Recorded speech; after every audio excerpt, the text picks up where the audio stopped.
ضد الجزائر بحضور الناخب الوطني فلاديمير بيتكوفيتش.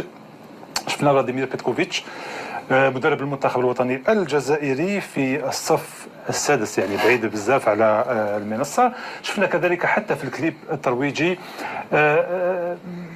لما في الفيديو الترويجي ما شفناش، عكس المنتخبات الاخرى ما شفناش معالم تاع الجزائر. من المفروض في كل بلد مشارك يكون معلم ليرمز لهذاك البلد. بورتون نتكلم على بلد بحجم قاره، الجزائر بحجم قاره ما شاء الله عليها، وين في كل متر. أهلا وسهلا بكم.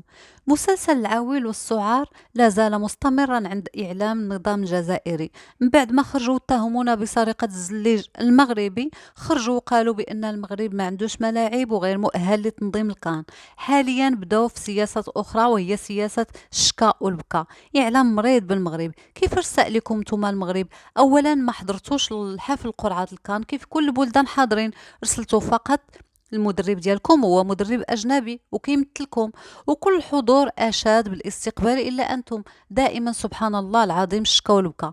الحسد أعمى البصيرة ديالكم. قال لك علاش وضعنا العالم الجزائري على عمارة من الطراز الفرنسي، وين حبيتوا مثلا نوضعوها فوق مسجد الكتبية أو صومعة حسان، غدا أو بعد غد تقولوا ديالكم نتاعكم وسرقنا لكم، كما فعلتوا معنا في الزليج المغربي وكذلك أسد الأطلس وجبل تبقال. حنا كنعرفوا العقلية ديالكم مزيان.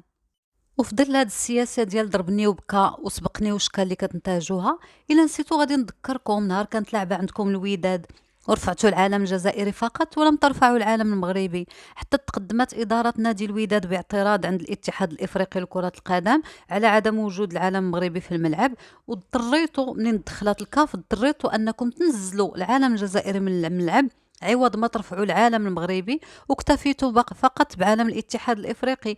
وبالتالي غادي تكونوا نتوما اول بلد في العالم كيفضل ينزل العالم الوطني ديالو لكي لا يرفع عالم الجار اللي هو عالم المغرب.